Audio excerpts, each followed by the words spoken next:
सुरक्षा को लेके, ज्ञापन को लेके, लेकिन मैं वहां गेट से लेके उनके कमरे तक मैंने देखा कहीं बाबा साहब की तस्वीर नहीं मिली।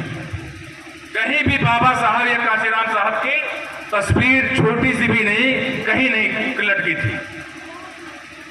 आप लोग के लिए शर्म की बात होनी चाहिए कि इस लोकतंत्र में जिन लोगों ने आप लोग को यहाँ पे कुर्सी पे बैठने का अधिकार दिया, उनकी एक फोटो भी आप खाली वहां पे नहीं लगवा पा रहे हैं, तो आप लोग इतने जय जयकारे करके किसका भला करेंगे? आप किस बाबा साहब को मानते हैं? ये बाबा साहब ने तो कभी नहीं कहा था कि आप मेरे जय जयकारे लगाना और अपने समाज को अत्याचार और जुर्म होता रहे और आप आंख बंद करके देखते रहना। ऐसा कभी कहा था बाबा साहब ने? हम जो जय भीम कहते हैं, अगर यही जय भीम कहने वाला आदमी एक विधायक बनके हमारे पार्टी के विचारों का आदमी उस विधानसभा में चला जाए, उस लोकसभा में चला जाए और वहां पे जाकर जय भीम कहे, वो असली जय भीम होगी।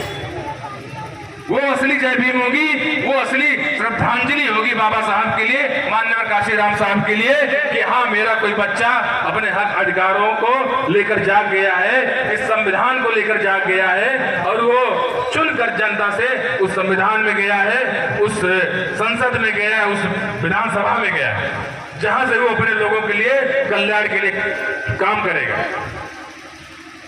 लेकिन हमारा ये भटका हुआ समाज बाबा साहब को चित्रों में ढूंढता है, उनके चरित्रों में नहीं ढूंढता है। और जब तक आप लोग बाबा साहब को चित्रों में ढूंढोगे, तब तक आपके समाज का चरित्र कभी अच्छा नहीं हो पाएगा। जब तक आप बाबा साहब को सिर्फ फूल माला तक ही सीमित रखोगे और बाहर पुष्प अर्पित करके आप लोग खुश रहोगे और बाबा साहब के जयंती पे आप लोग काफिला निकालोगे, रैली निकालोगे, शोभा यात्रा निकालोगे और आके घर पे आप बैठ जाओगे साल भर, तो बाबा साहब उससे खुश नहीं होंगे। बाबा साहब तब खुश होंगे जब यहाँ पर बैठे हुए सभी बच्चे, सभी लोग, सभी बूढ़े, नौजवान, माताएं कल को राजनीतिक रूप से, सामाजिक रूप से सशक्त होकर अपने समाज की लड़ाई लड़ेंगे। तो इसके लिए साथियों, हम लोग को समझने की आवश्यकता है कि इस देश में, इस प्रदेश में अगर हमें अपने लोगों की रक्षा करनी है तो वो है सत्ता और शासन और सरकार। और जब जब इन सत्ता और शासन और सरकार के खिलाफ जब भी कोई गरीब कुचले समाज से, कोई पिछड़े समाज से, जब कोई दबे कुचले समाज से जब कोई नेता खड़ा होता है, इनके खिलाफ होता है, तो इन सामंतवादियों के पेटों में दर्द होता है। उसी दर्द का ये आलम है कि उन्होंने भाई चंद्रशेखर आजाद जी पे गोली चलाकर कराने के लिए प्रयास किया।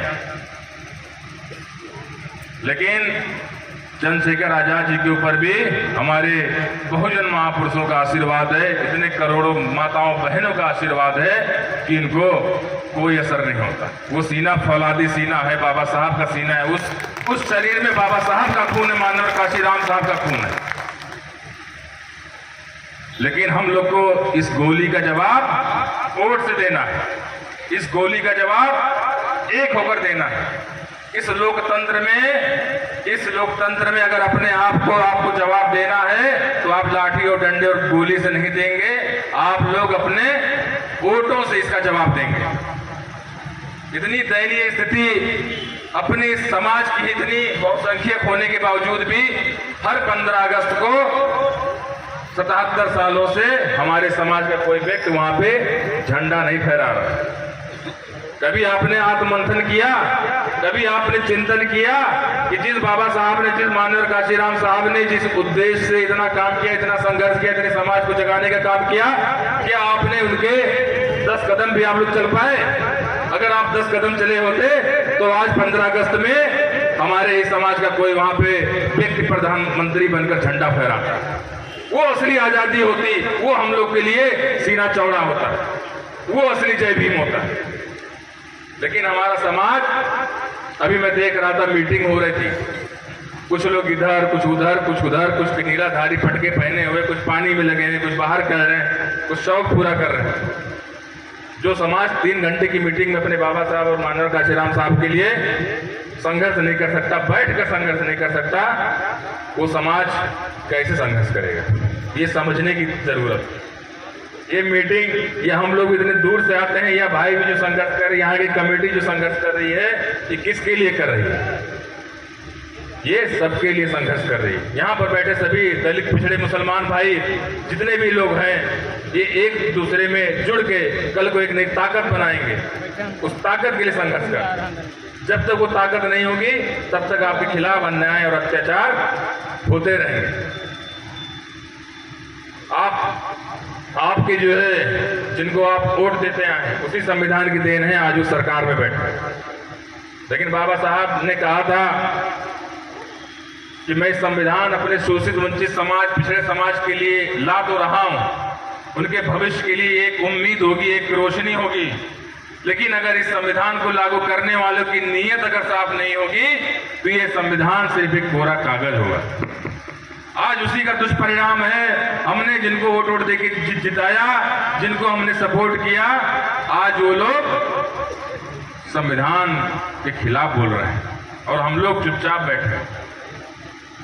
मेरे साथियों, मेरे समाज के लोगों, अगर इस संविधान के राज लाना चाहते हो, भाई चंद्रशेखर आजाद जी का नेतृत्व मजबूत करना चाहते हो, तो आज ही से आप लोग अभी से प्रण ले लें कि बाबा साहब माननीय काशीराम साहब के विचारों को गांव-गांव तक आप लोग पहुंचाएंगे, गली-गली तक पहुंचाएंगे। उनके जितने भी काम है इस समाज के लिए, कल्याण के लिए, उन सभी कामों को आप लोग जहां जहां पहुंचा पाएंगे वहां के लिए आप लोग प्रयास करेंगे। तो आज सब लोग हाथ उठाकर यहाँ पे वचन दे कि यहाँ से जो जो साथी जाएंगे वो कहीं ना कहीं किसी ना किसी रूप में इस भीम आर्मी और आजाद समाज पार्टी को मजबूत करने के लिए काम करेंगे।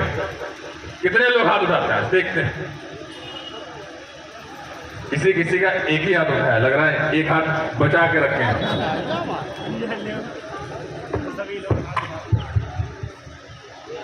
ठीक, आप लोग यही हौसला, यही हिम्मत के साथ आप लोग काम करें और धरातल पे संगठन को मजबूती के लिए बड़ा दिल भी करें। आप सभी संगठन के साथियों से, पार्टी के साथियों से मैं एक निवेदन करूंगा, अपने जनपद में, अपने विधानसभा में, अपने ब्लॉक में, अपने बूथ पे, अपने सेक्टर पे विभिन्न जातियों को, लोगों को जोड़ें, उनको ये बताएं कि आपके लिए इस समय, इस परिस्थिति में कौन नेता काम कर रहा है और कौन किस नेता का नेतृत्व हमें मानना है। जब तक आप अपने समाज